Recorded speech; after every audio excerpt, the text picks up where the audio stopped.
этекір дұрыс келмейді. Сіз жағылу, болмаса құйылып келу, тоқтамай қалу деген нәрсе мәзалайды сізді да, немесе үнсіз вообще этекір жоқ болып кетеді. Әр қырған нәрсе жатырға ол стресс, травма. Содан кейін біз эндометр дұрыс дамымайды, өспей қалады. Енді түсі қайта-қайта бола беретін болатын болса, ақырында сіз даже маткадан айырылып қалуы мүмкінсіз. Себебі қыра беріп матканы тесіп, жыртып жіберуі мүмкін, иә.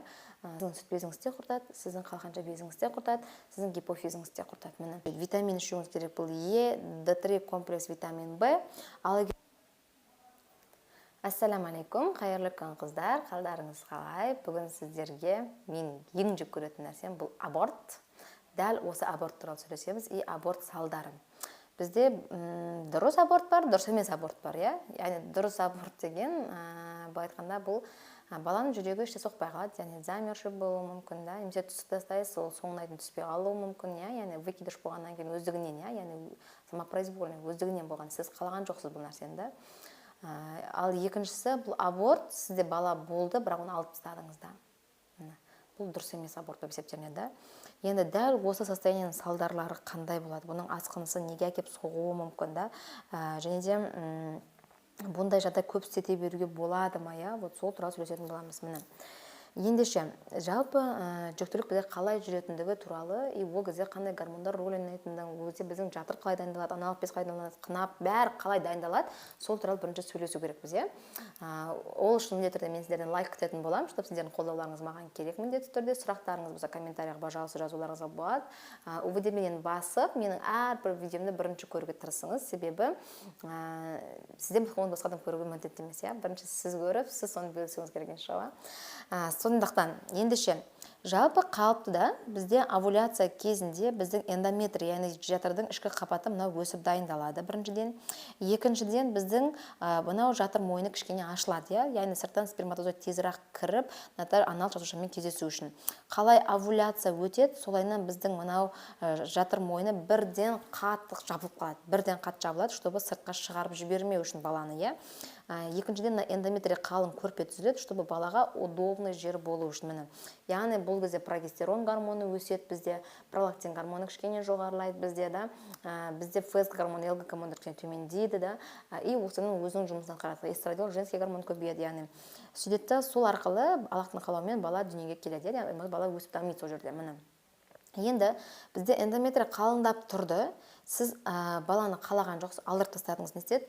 Эндометрий бірден төмен түсіп кетті, ол түсінбей қалды. То же самое, когда сізде жүктілік болды, бірден баланың жүрегі соқпай қалды, бұл дамымай қалды, сіз оны алдырып тастадыңыз.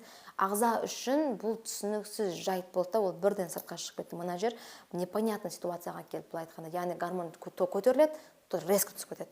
Қайтадан көтеріп кетеді, қайтадан резко түсіп жатыр, да. Яғни қайтадан жоғарылау үшін уже бір рет істейсіз, ағза оны түсінбей қалыпқа келтіріп алуы мүмкін, екі рет істейсіз, қалыпқа келтіріп алуы мүмкін, үшіншісіне уже гормональды бұзылыс қалып келуі мүмкін. Біреулерде даже біріншіден сразу гормональды бұзылыс болады. Бұл қандай гормональды бұзылыс? Этекір дұрыс келмейді. Сіздің аборт жасаған күніңіз этекір келген күні саналады. Одан кейін ай сайын келіп тұру керек. Бұл сізде дұрыс келмейді. Жағылу, болмаса құйылып келу, тоқтамай қалу деген нәрсе мәзалайды сізді, да, немесе үнсіз вообще этекір жоқ болып кетеді. Мультифолликулярка болады, яғни сізде келесі овуляция болмай қалуы мүмкін. Былай айтқанда абида болса қалуы мүмкін. Аналық без сізде как будто мен ренжідім, все уже дегенде, да. Яғни бұл ұйықтап қалады, міне. Және де бізден ана нәрсе бар, Аллахтың қаһарына ұшыраған дегенде, яғни сіз қаламаған жүктілікті алдырып тастауыңыз арқылы сізге бала екінші бұйыртпауы мүмкін. Бұл уже әрине бірінші орында Аллахтың қалауы болып тұр. Екіншіден, бұл жерде гормональды сіздің бұзылыстарыңыз әсер етіп тұр. Бұл жерде сіздің щитовидкаңыз бар, яғни қалқанша безіңіздің гормондарының дұрыс болмауы, сүт безінің гормондарының дұрыс болмауы, сонымен қатар элементарный біздің гипофизда тоже гормон, негізгі гормон орналасады. Сол гормон біздің негізгісін бөліп отырады. Яғни бүкіл гормондар жүгіртетін бастығы бізде гипофизда. Сол да өзінің қызметін бұзады. Естественно, сол бұзылғаннан кейін қайта-қайта жаңағыдай жоғарылап төмендеп тұрғаннан кейін бізде гормональды бұзылысқа келеді, міне. И тем более бізде не істейді? Қырып тастайды. Қайта-қайта қырып тастайды. Әр қырған нәрсе жатырға ол стресс, травма болып келеді, иә.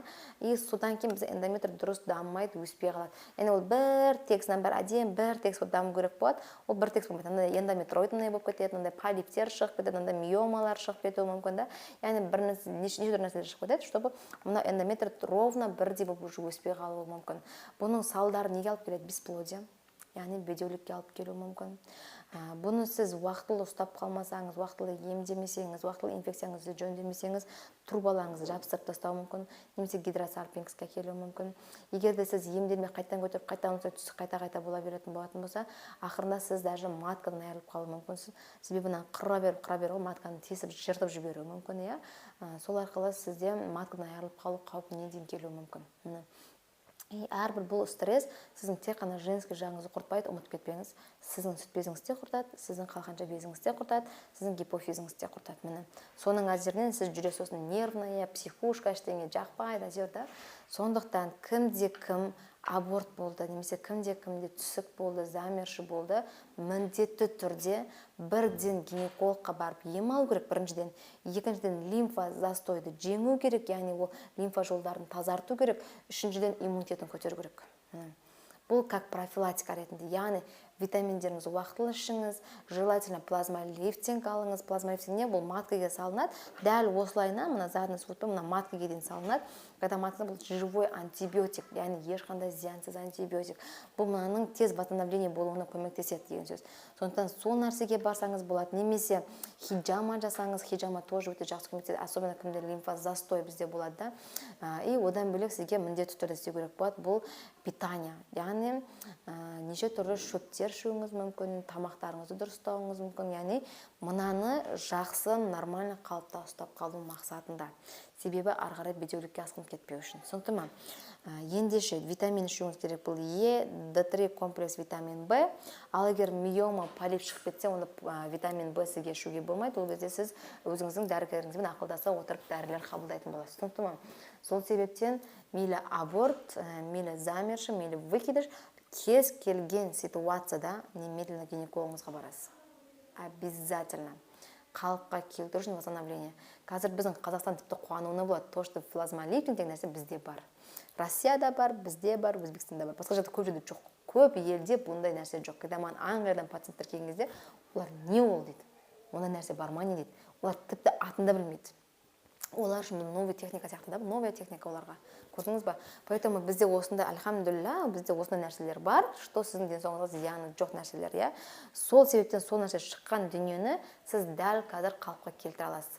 Матканы әдемі қалпында ұстап қала аласыз. Ұстай алмайсыз ба? Онда сіз 6 айлап, жылдап, бірнеше жылдап сіз қиналуыңыз мүмкін. Қайта қан кетумен, етеккөріңіз дұрыс келмеумен, естественно, ондай кезде сіз жыныс қатынас вообще қашасыз ол кезде да. Сондықтан сол нәрсеге, сол ситуацияға түспеу үшін болған сәттен бастап максималды 3 ай конкретно ем алып өзіңізді ұстап қалу керексіз. Келесі жүктілікке кедергі болмау үшін, және де көтере алмай қалмау үшін. Түсінікті ме? Сіздермен бірге болған доктор Сейт Жаппарова, барлықтарыңызға түсінікті болды деген ойдамын. Қандай да сұрақтар или қалып кеткен нәрселер болса, онда комментарийден сіздерден күтетін боламын.